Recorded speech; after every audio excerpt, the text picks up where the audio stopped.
In this sixth session of week 6, we will discuss about the influence of Hallyu in America and how it made K-food more popular. In the 1980s, in America, and actually whole world, Hong Kong films and dramas were popular among Asian people throughout the world. And in the 1990s, Japanese films and TV dramas were in fashion. But by the 2000s, Korean TV dramas and films gained huge popularity, and it began in Southeast Asia, where a lot of Chinese also living, but also China, and then in Japan, and so on. And particularly in Japan, year 2002, the TV drama The Winter Sonata, or Japanese call it Fuyu no Sonata, became very popular, and that was a beginning of Hallyu in Asia. And the similar trend was seen in America among Asian immigrants, and the popularity of K-dramas was also accompanied with increasing popularity of K-food, particularly among Chinese Americans, as I mentioned. And it spread out to other Asian Americans.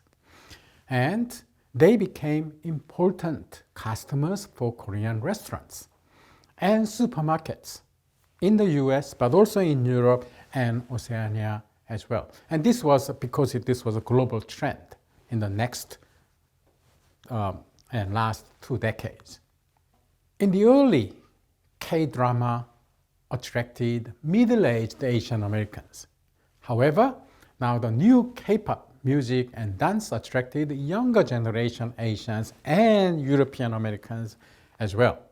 By the 2010s, not only the traditional Korean food such as kimchi, bibimbap, bulgogi, and so on was very popular, but also younger generation food such as tteokbokki and Koreanized Western foods such as Korean pizza and particularly Korean fried chicken began to gain popularity among K-pop fans throughout the whole world. And today, America is the second biggest importer of Korean kimchi. And now that's after Japan. And also the second most significant market for Korean instant ramen noodle. The first one is China, and second one is America. And in addition, interesting Korean foods such as guun kim or roasted kim, the seaweed, is one of the most popular Korean snacks sold in supermarkets both in Canada and US. And Korea is the biggest exporter of kim or nori in Japanese to American market, and which is very interesting. And here, the Korean food section in big supermarkets in America, you see, the choices of various Korean food in mainstream American supermarket. And not only these traditional Korean dishes, but also some interesting and exotic food such as gopchang, which is intestine or offal, beef or pork offal. The restaurants became very successful. In this case, the restaurant called the Gopchang Story, which originated in South Korea, now opened their restaurants in New York, and now it became very popular.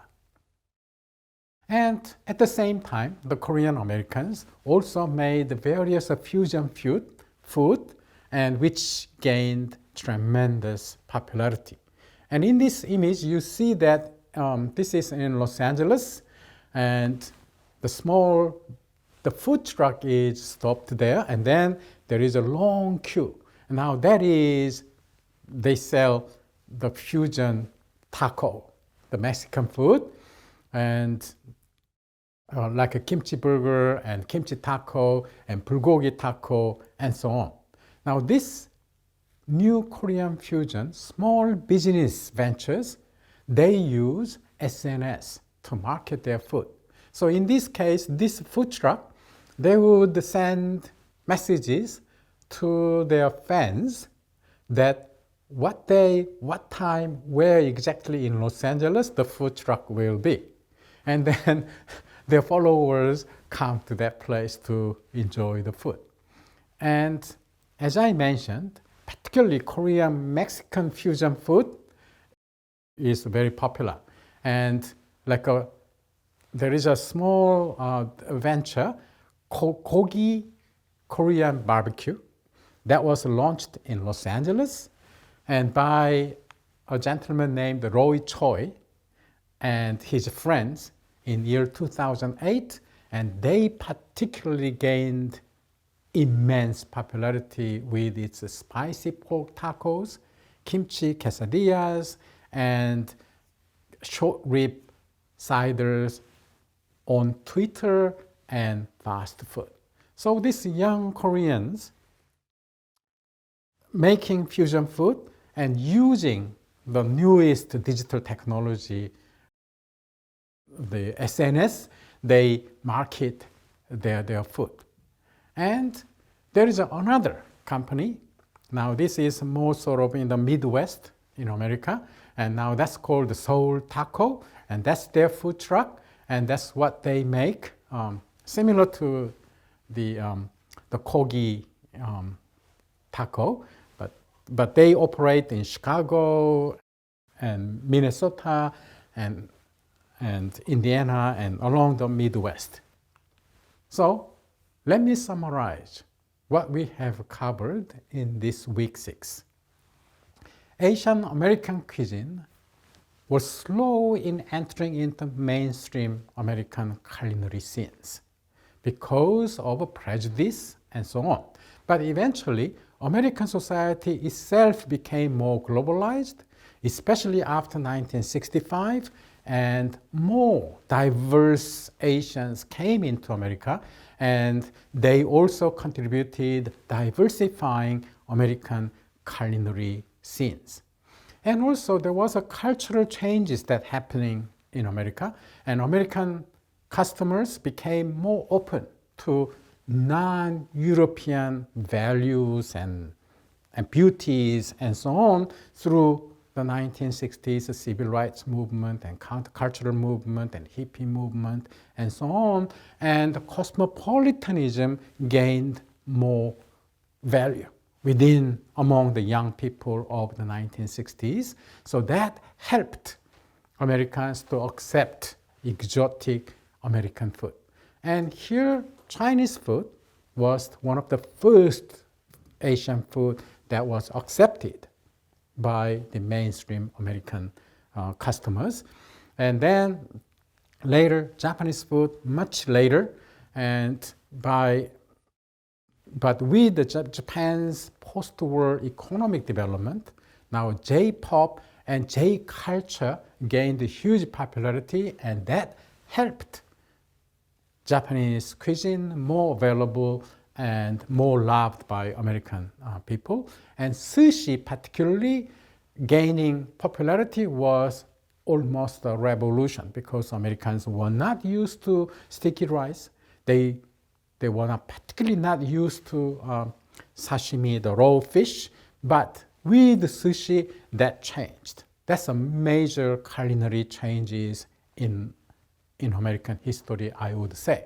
And other Asian foods such as Vietnamese, Thai food also gained popularity after the Vietnamese War.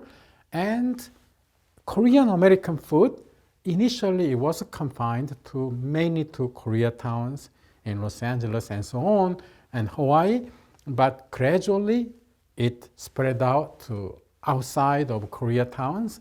And by 21st century, with the influence of Hallyu, the popularity of Korean food went up very rapidly. But the first group, non-Korean group who were indulged in Korean food was Chinese Americans, not from mainland China, but from Hong Kong and Taiwan and Malaysia, because by 1980s, there were not that many Chinese coming from mainland China yet. And in the last 2 decades, the Hallyu particularly helped Korean food, K-food, to be more popular in US market. And today, America is the biggest importer, one of the biggest importers of K-food. Thank you very much. And this will conclude week 6. And I will see you again. Okay, Jungwon. So that was the end of week 6, section 6 on Hallyu and growing popularity of Korean food. And is there any questions or any interesting topic that you want to discuss with me today? Yeah, I have several points to talk about with you. And so when you talked about Hallyu and growing popularity of K-food, you explained that Koreanized Western foods such as pizza and fried chicken began to gain popularity among K-pop fans. That's right. But in addition to these fast foods, have you ever heard or experienced the huge popularity of hot dog among foreigners? You mean Korean hot dog? Yeah. No, I haven't ever heard about hot dog yet. Then I might think you haven't tried it. No, I haven't. So tell me more about it. All right, so hot dog is Korean version of American corn dog. So it's one of the typical Korean like street/fast food. So in fact, hot dog is another version of Koreanized Western food. And I would like to explain the difference between American corn dog and Korean hot dog. I see. Okay. A corn dog is a sausage on a stick that has been like coated in a thick layer of like cornmeal batter and deep fried, actually originated in the United States. Yes. And it is commonly found in American cuisine, I guess. Yes, yeah, in America you have it. Yeah. And the interesting point is that American corn dog itself is also one of the representative diaspora foods, so which were From created Europe, by newly arrived German immigrants in Texas who are sausage makers finding resistance to the sausages they used to make, and they started to introduce the corn dog to the United States. I see. So that's kind of like an origin of the American corn dog at the early 20th century. And interestingly, the history of Korean hot dog also dates back to the Korean War, when the US troops brought several American products such as spam and sausage, etc. That's right. Yeah, so in this sense, we can say that the origin of hot dog is very similar to that of 부대찌개, you explained. Yeah, that's right. That's So until the 1980s, I guess, classic corn dogs had been sold in transitional spaces, like at subway station, in front of schools and rest shops, instead of sites like sports stadiums and movie theaters right now. However, soon classic Korean corn dogs began to be coated with a chewy and thick batter made of rice flour. Rice flour. Instead of corn, and deep fried in hot oil, which adds to amazing crunchiness into it. Oh, I see. So it's very crunchy, different to the American style corn dog, because I guess American style corn dog doesn't have much crunchiness into it's it. more sort of a chewy side. And it's more like soft, I guess. So this is the actual start of the Korean hot dog, and it rapidly becomes increasingly popular around the world with different variations of flavors. So, Professor, I have one question for you. Can you guess several types of flavors of hot dog which are popular nowadays? So that Korean hot dog comes in different taste. I'm not sure, but they are Korean taste, Definitely, I guess. Okay. I wonder what kind of hot dog I would like with the Korean taste. Hard to tell. All right, then I might explain for you. While there are several reasons why Korean corn dogs have gained its popularity globally, I believe the main reason must be a wide range of filling and flavor choices. I see. So Korean corn dogs are not just normal hot dogs. It is usually dressed with sugar, ketchup, mustard, mayo, and even cheese. And they can be made in a variety of different ways, such as potato hot dog, sweet potato hot dog, cheese hot dog. Wait a minute. So when you say potato hot dog, Yeah. so the batter is made out of potato. No, there is a like top. Potatoes are included as a top of the hot dog, so I see. they are included in there. So like potato hot dog, sweet potato hot dog, and cheese hot dog, and also there's a doubled cheese hot dog, and even rice cake hot dog, which are famous among the like maybe for the elderlies, I guess. Oh, like a 'cause- mochi kind yeah, of. because they love rice cake. I so. see. Yeah, so there are a variety of flavors of see. hot dog. So to wrap up, I think creativity and variety of Korean style corn dogs, which is one of the Koreanized Western foods, has greatly contributed to the soul of K-food throughout the world. I So see. yeah, that might be one of the That's right. strengths of That's the right. Korean hot dog. That's right. I believe maybe continuously people can invent new food by adding Korean ideas Yeah, and Korean definitely. creativity to any existing food. Yeah. Wow, that's exciting. Yeah. Great. Yeah. Thank you for teaching me about Korean hot dog. You're welcome. Yeah. And we might try hot dog later. Yeah, let's do that. Yeah. Yeah. Okay, so thank you. So that's the end of this session 6. And that's now, that concludes today's lecture. Thank you very much. I'm hungry and I want to have a hot dog as soon as possible. Thank you. Thank you.